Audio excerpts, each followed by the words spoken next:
Good afternoon.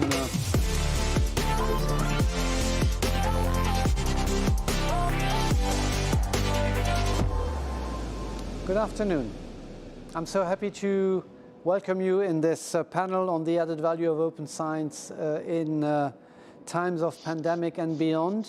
This is truly a panel I was really waiting for because we have a great lineup of panelists with whom I will explore how open science helped you as scientific community to accelerate your discoveries, to share your result of science, and to ensure that collectively we find first therapies and then obviously the vaccines which are helping us to emerge from the pandemic.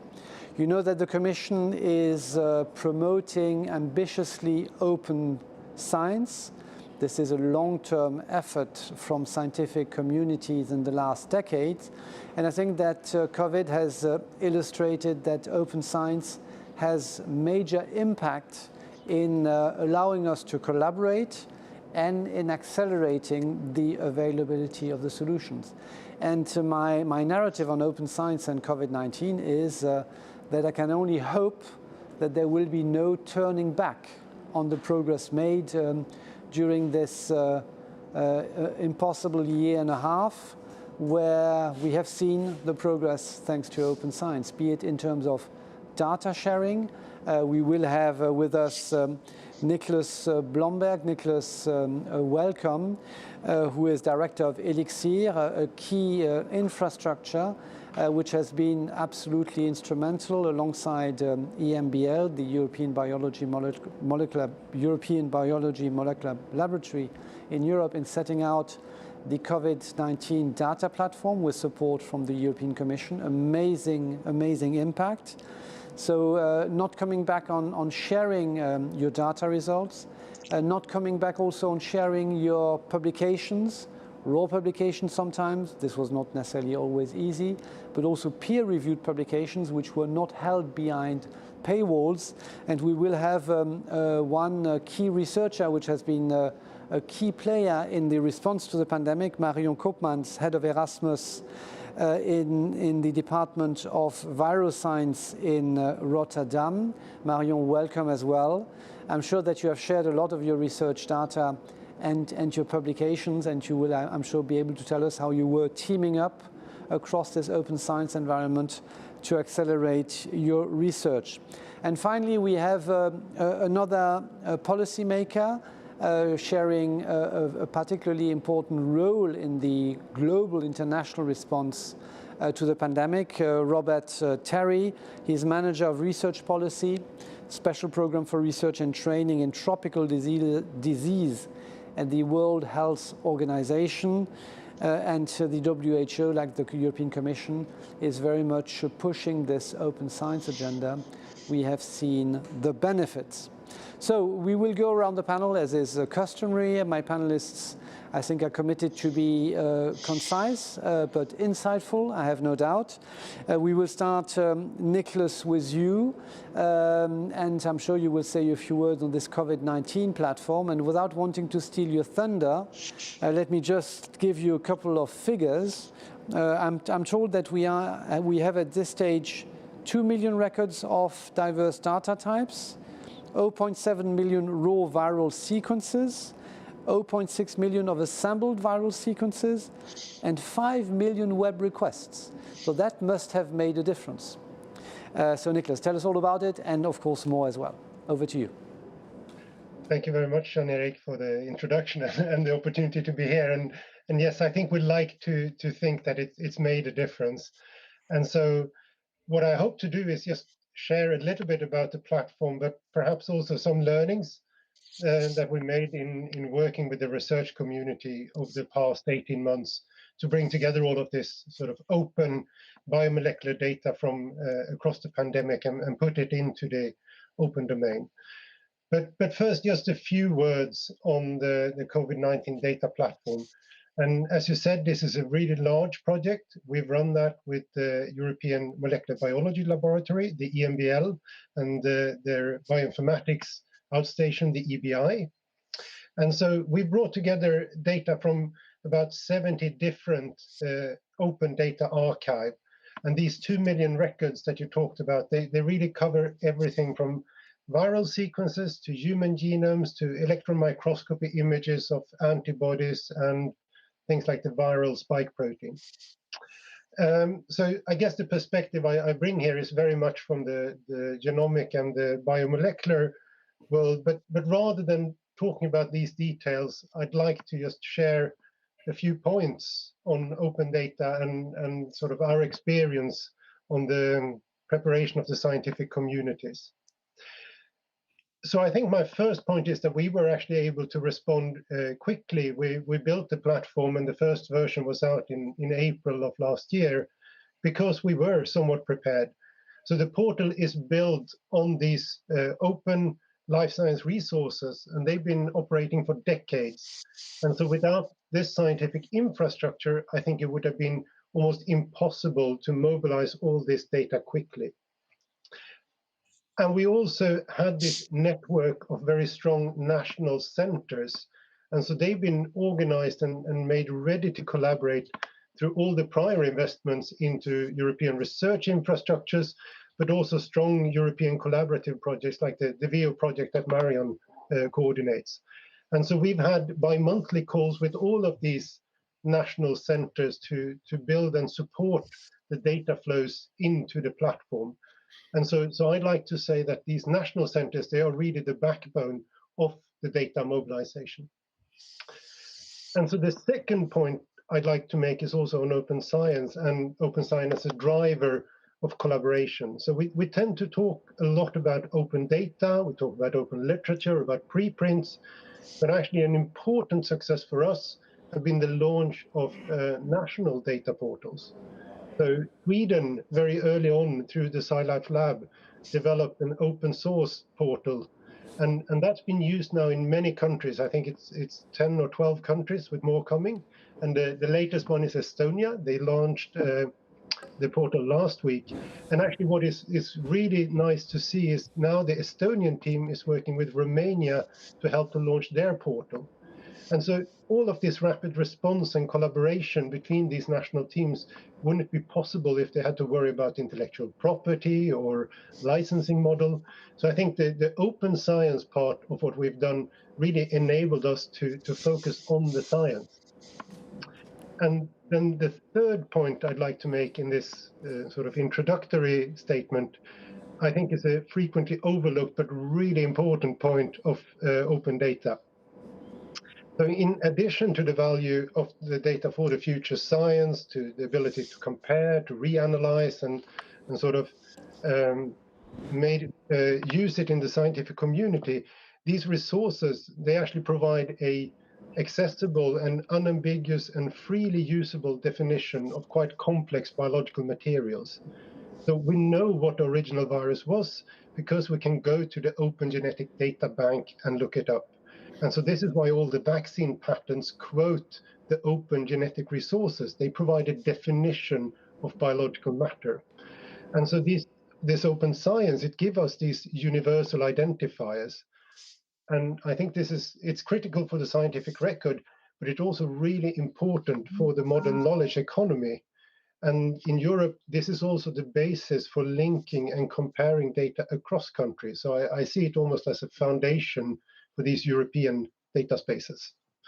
So that's me. So that's my 3 learnings on open data and preparing the communities to respond in a crisis.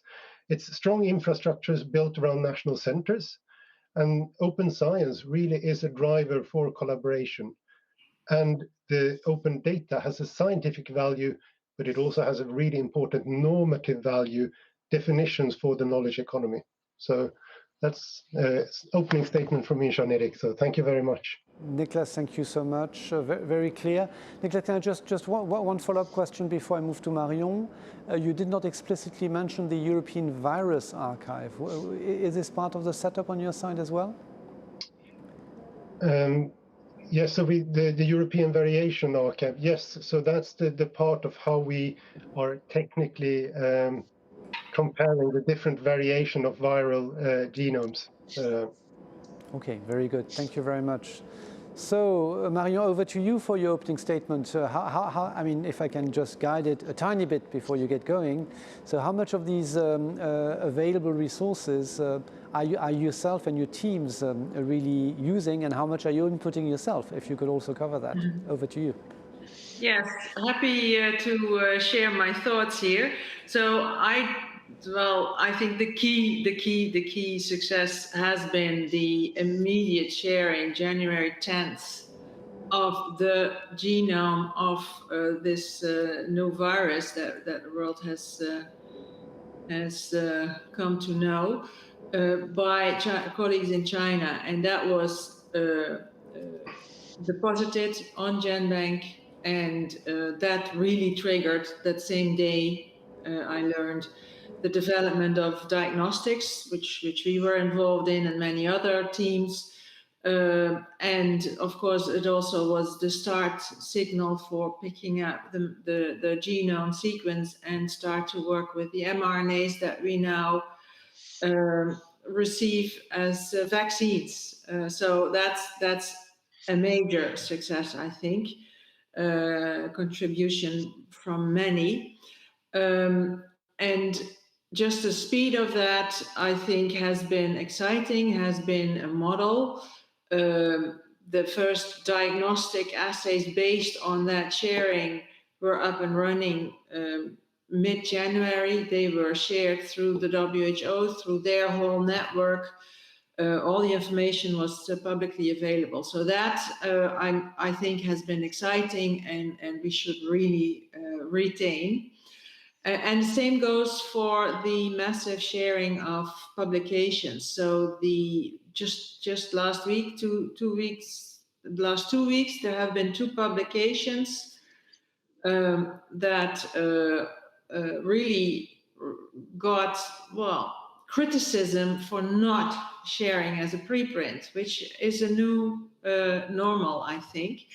Because they contained information that really would have helped the earlier China mission understand what was going on there. And it was now just normal and a public debate, hey, how come you have not shared this earlier? So that's good to see. So with the VO project, we've also been asked to pitch in. And are strong endorsers of the COVID data portal. And just today, I gave my stamp of approval to the most recent update of the analysis of all the raw sequence data that are shared by the community for variants that we are interested to know that they are there. So all of that, I think, is really nice.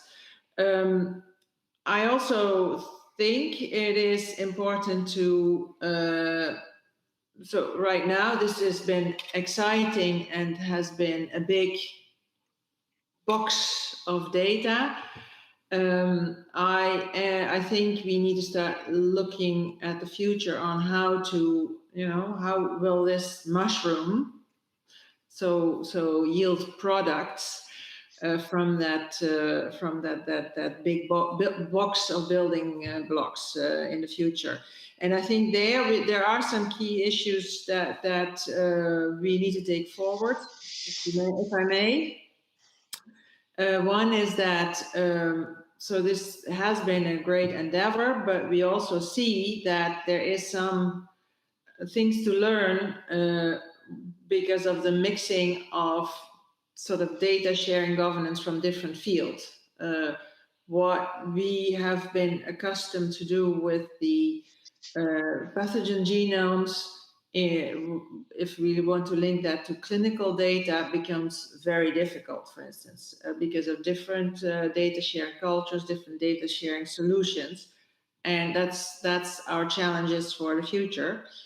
And the same is in, I think global equity is a very important thing. We've seen that around the vaccines. We've seen that around the research funding. And we should not also start to see that around data and data sharing. And there's been, I think we should listen to some criticism that has come from researchers in the global south, saying, yeah, this is all nice, open data, but hang on, we have some concerns. So I think that's for us to take up into how to develop this further for the future. So that's where I would like to leave it with my opening statement. Marion, thank you very much. And thanks for your last comment, which I think is the perfect transition over to Robert. Criticism from scientists in the South. And Robert, I wanted to ask you how you see this data sharing drive in Europe. I mean, I'm always arguing that our platforms, of course, were developed in Europe with European resources, Elixir, EMBL, the Commission funding it to a large extent also, but this is available globally and is being used globally. So is the criticism founded, and what more do you think we can do on open science? But over to you for your introductory statement, Robert. Thank you. Yeah, and I will talk a little bit about what's sometimes called the sort of inequities in the data sharing environment right now.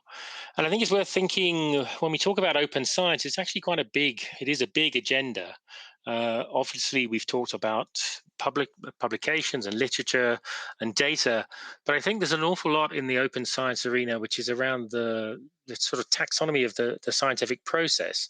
So that means as well people registering their protocols before they even begin to do their science, open peer review, and open science tools, open lab notebooks and other things. And the reason I'm saying all this is that I think we're at the start of a much bigger agenda in terms of what will be needed in open science. I was listening, there was a meeting going on today, the Health Data Research UK, and Andrew Morris opened the meeting, and what he said was data is key. When it's used well, it can save lives. And I think we're all beginning to see that that's absolutely true, but it has to be, the value has to be realized when it's at scale, and it's the aggregation of data where we really see the value, and that means collaboration and team science. And there was a headline recently in the Washington Post which put it that the next Einstein will be a scientist who shares. And I think that is a huge cultural shift that we're beginning to see. I'm going to talk a little bit more about publications. We haven't mentioned them too much yet. And I actually think what we're seeing is a massive reorganization of the sort of publication process. And if we look at preprints in, say, 2017, they were probably less than 25,000 preprints on the preprint servers in the life sciences.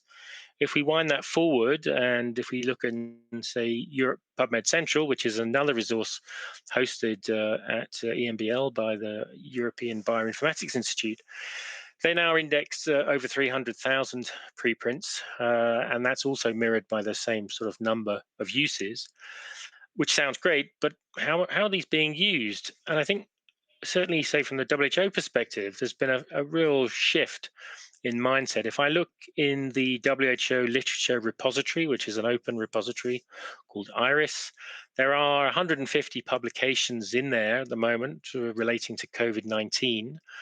And a very quick sample, I wouldn't say this was a scientific survey, but we looked at about 25% of those documents are now referencing preprints.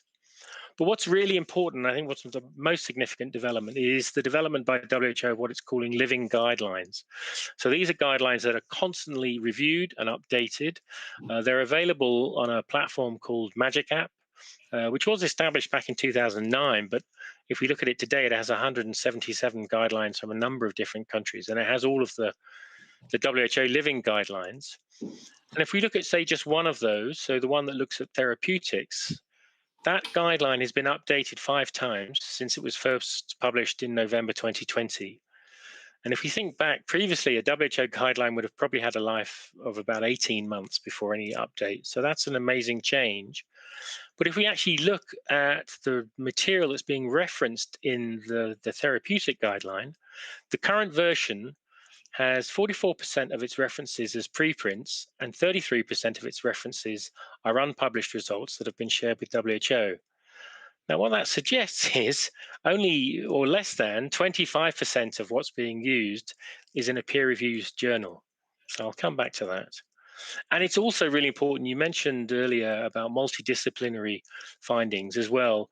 And in those guidelines, we've used data from chemistry, from engineering, from architecture in terms of how buildings are ventilated. It's not just medicine. So it's incredibly important that there is this open science across the sciences. And I think one of the realizations that we've come to, and my colleague Mary Van Kerkhoff said this morning, was that just because a paper appears in a high impact journal, I'm afraid it does not equal quality. There are too few eyes on that paper, and I think it's been shown that this whole impact approach to reward within science is not really fit for purpose. So I think we need to rethink how we publish, and I would suggest where we're at now is a really good step, and that is you publish first, and you publish as a sort of preprint, then you peer review, and you can be peer reviewed by many, and you earn the impact. The thing that always confuses me is that if you have your paper in one of the high impact journals, Lancet would be an example, you're awarded the gold medal before you've even run the race. And I'd really like to see what we're going to do now. And as we've heard just from Marion, it would be far better to have the information out there as a preprint and then build the reputation through it from open and crowdsourced peer review. And I think the traditional model that we have is no longer fit for purpose. It's too slow, and I'm afraid it's absolutely no guarantee of quality. So what this suggests, well, there's no such thing as the version of record. We've got used to saying this is the definitive paper, or this is the last word on something. And what we've absolutely seen in this in the last 18 months is that science is dynamic, it's changing, it's evolving. Yes, it gets things wrong and they need to be corrected quickly. And so I'm starting to think like the whole concept of a journal is kind of dead, actually. And I would say what we actually need is a complete rethink. Now, one of the things that, again, my colleague Mary Van Kerkhoff said this morning is preparedness is a constant. It's not something you do during peacetime because there is no such thing as peacetime. So we need to really rethink how research is funded and how research is rewarded. I would say, in anticipation of your questions around what should be done, I would say all public science should be open access. There's absolutely no arguments anymore for it not to be in the public domain without restriction. And as again, I would also re-emphasize the point that was made by Nicholas about infrastructure, particularly with data. We have a number of data sharing platforms out there, but a lot of them are surviving on grants. They're not very sustainable. And I would suggest, yeah, we really need to think about a sort of new digital library infrastructure, particularly for data. I think preprints need to be accepted now and encouraged and recognized and rewarded. And we need to move to open peer review. We need to mandate for public science. And that's what I would really say are the sort of key things that need to change. And yeah, there are some problems. A lot of researchers, particularly within low and middle income countries, are under this pressure to share their data, but they don't have the capacity always to analyze those data or receive the acknowledgements and the benefits when those data are used by others.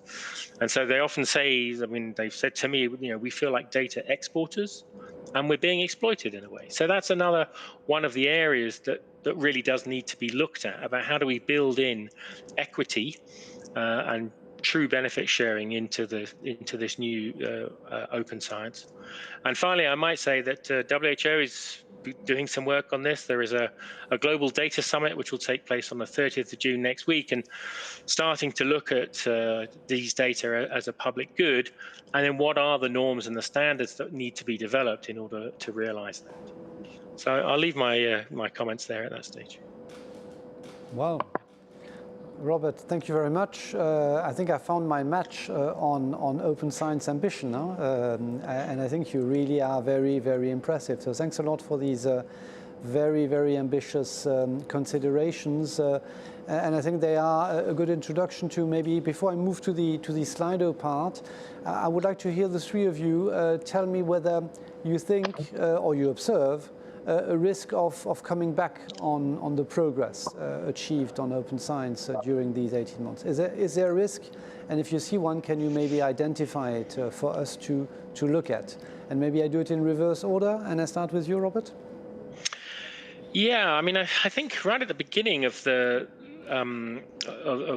pandemic, the journals, or those journals which are subscription based, said we will make all COVID-19 open during the lifetime of the pandemic. And so already we have that kind of caveat that's sitting there, that when this pandemic finishes, a lot of this material would go back behind the paywall.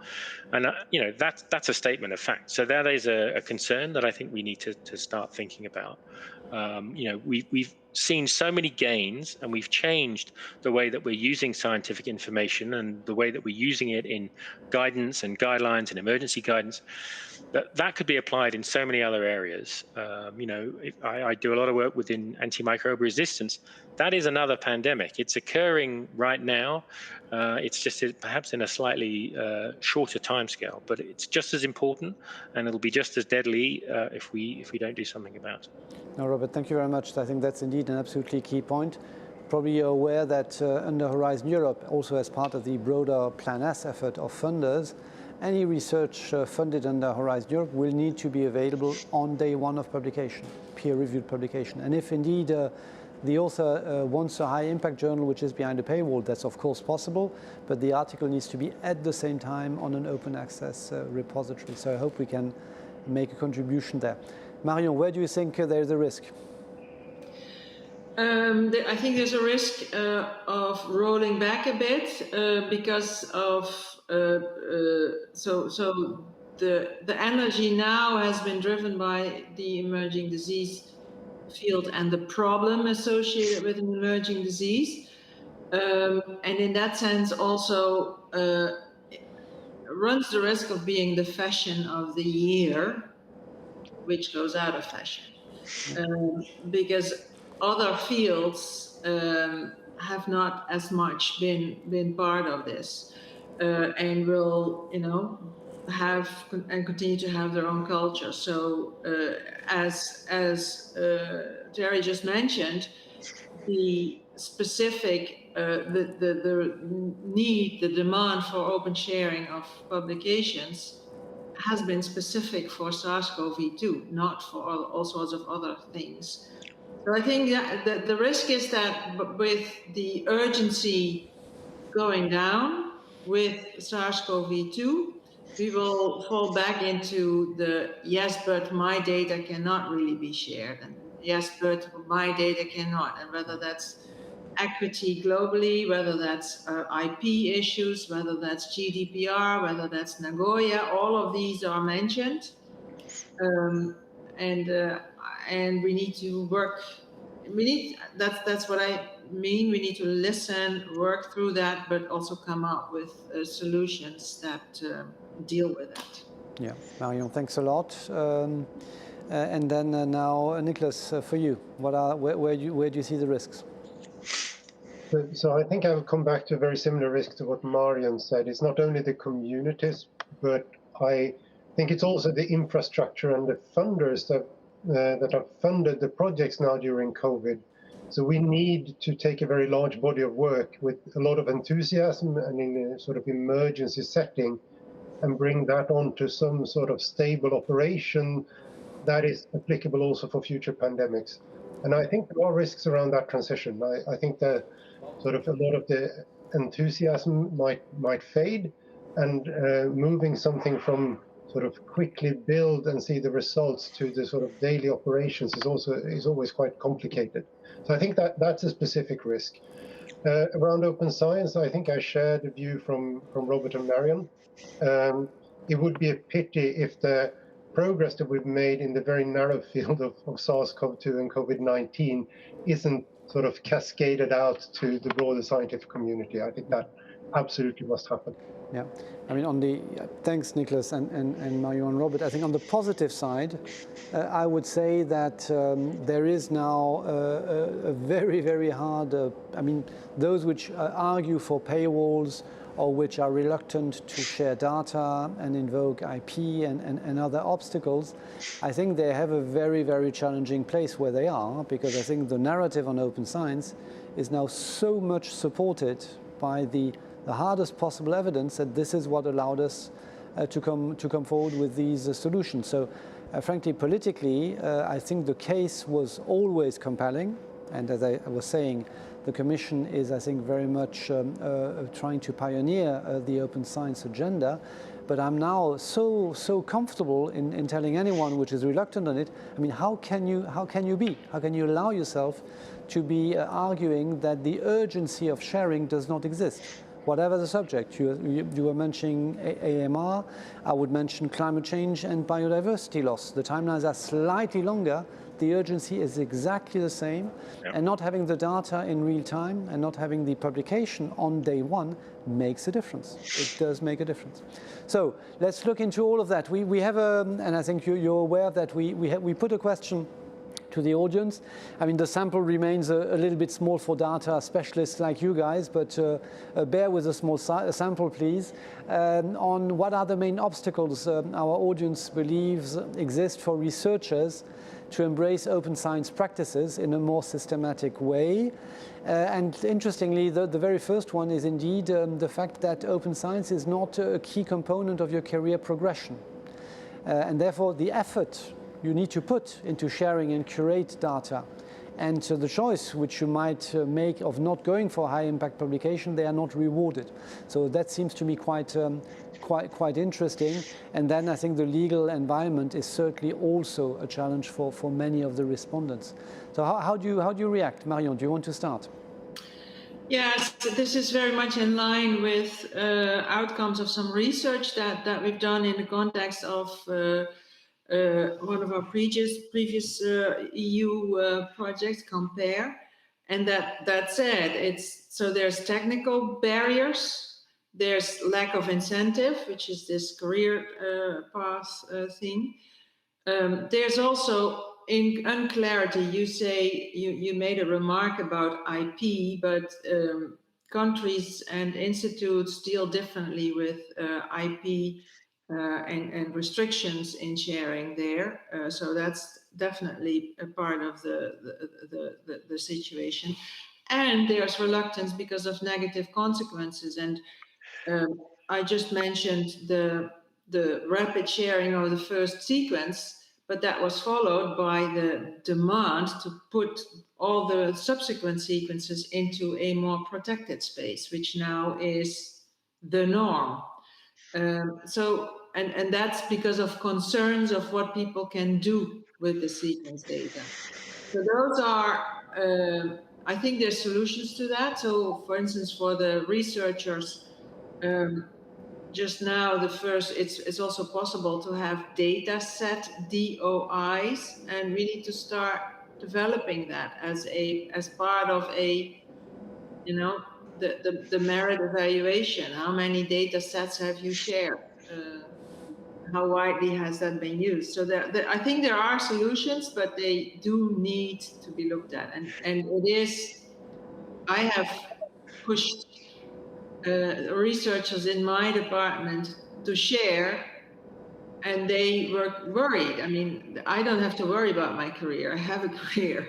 But the junior scientists, they say, yeah, I see where you're going with this, but hey, my next job will depend on whether I can show a good CV with publications in high impact journals. So that's something we do have to work on. Absolutely, and you're doing that, Marion, in the Netherlands, where you are looking at the parameters of assessing research careers. A few other member states, but not many yet, are looking at that as well, and we are very much supporting it, so that we move away from what Robert doesn't call like this, but he said the lazy proxy of high impact publications.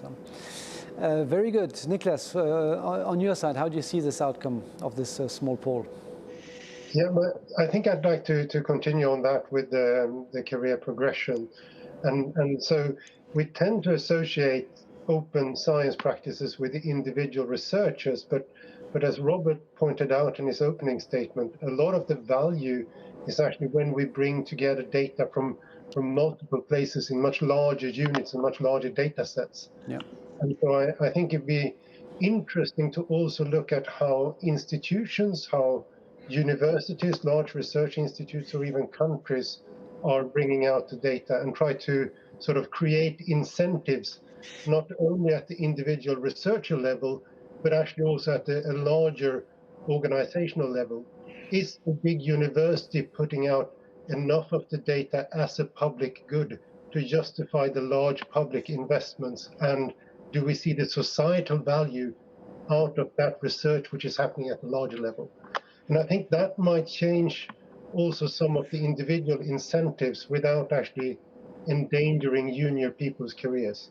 That's a very, very, very good point. I take a good note of that. You will have noted, Nicholas, that lack of infrastructure seems to be a small obstacle, but your point that we need to continue in connecting portals and ensuring that we have the infrastructure is well taken. No worries about that.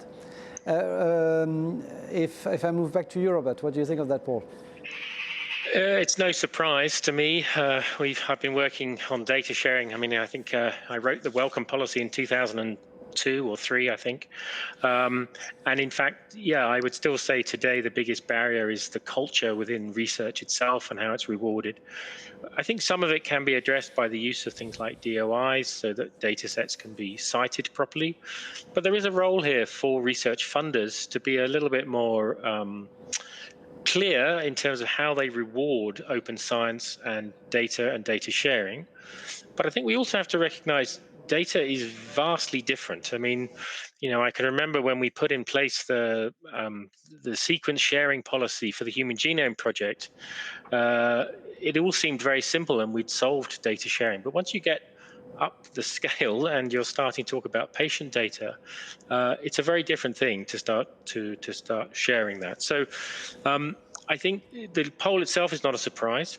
There are some ways of countering. I would argue, I think there is also an age thing. Many of the younger researchers I work with, for them, something like open access and sharing and openness is actually more the norm.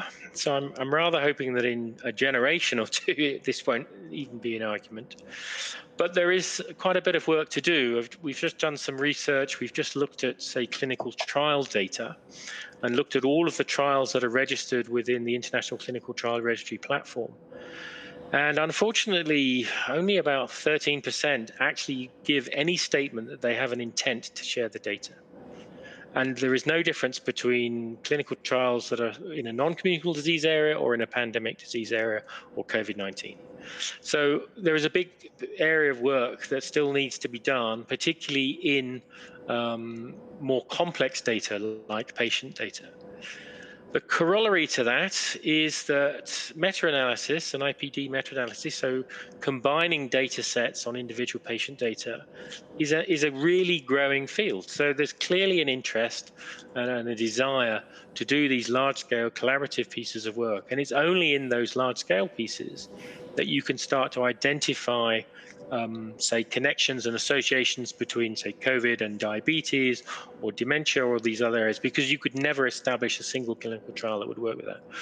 So that brings me back to, we do need to be making the case more and more clearly in terms of what are the actual benefits and outcomes in a real public health sense that these collaborations can generate. And I think if we can start to do that, then I think we'll see a little bit more of a move in the needle. Yeah, Robert, thank you very much. I mean, the Commission issued a few days ago a lessons learned from the pandemic and how it was managed collectively. And one dimension is indeed data sharing on epidemiology, but also science data. And what was available during the crisis in terms of willingness to share national data is something which is not going to be completely straightforward as we move out of the pandemic. So we need to nurture that willingness to share the data. And I think the arguments you're all putting forward are, from that point of view, extremely important. I'm going to take just a couple of questions before I move into the final round. In fact, two, one which you don't need to reply to, which is, during a pandemic, can we afford to wait for the traditional publication model when urgent response is needed? You all three replied to that already. The answer is no. And this is where, indeed, for COVID-19, the practice changed quite radically. Let's see how we can keep the key benefits from that. But it was the second one, which would be, Nicholas, for you. but you alluded to it, Robert, as well. Sharing health data is a much more complicated matter. Data protection rules, of course, come into the equation. So is this something which Elixir is confronted with, Niklas? And have you found solutions to deal with GDPR requirements out of national systems? So we are research. So I just like to start with that. So we are not working with health data from the hospital systems. We are working with personal genomes. Yeah. So from genomes, and our solution is federated. And so we are building, and that's what I was starting with, these strong national centers. We are building up a federated system for managing genomes, so they stay under sort of control of the national or the regional data controller. And I think that is the future. That's the reality. This is the way we need to work. And I think it's also the right thing. We need to have the governance of the data close to the people who were either involved in the medical care for health data or for research in our case. Yeah. I think the governance needs to be close to the individuals, and therefore there is only one way, and that's a federated. Yeah, no, Niklas, thanks a lot. And I think there's another interesting, of course, development also is that a lot of that data in some member states are also now based on blockchain solutions, which really ensure a large degree of privacy, if not entirely. Very good. I think we are now coming to the end. We have 4 minutes left. So can I ask you one last contribution, which is we are now engaging on our pandemic preparedness. Very important, you said it. So if there is one element which you would be super disappointed not to find in the preparedness, which we would have omitted, and which you need to correct from the outset, what would it be? So give me your advice, maybe related to open sciences. It can also be beyond it, which my teams really need to note that we don't get it wrong. And so maybe I take the order from the beginning. So Niklas, Marion, and then Robert. So I will start with infrastructure. I think we need to find ways of managing the open data and data archives as large-scale infrastructure in the same way as we're managing, say, a synchrotron or a telescope. So models for managing data as an infrastructure. Yeah, well noted, and this is, I think, identified by my teams. Thanks for underlining it. We'll work on it. Marion. I think it's important to consider incentives for team science and team scientists with long-term investments. There have been more than 10,000 funded projects around COVID, many of them in competition with each other. That doesn't help. So different ways of funding also the team science that is needed to take these agendas forward.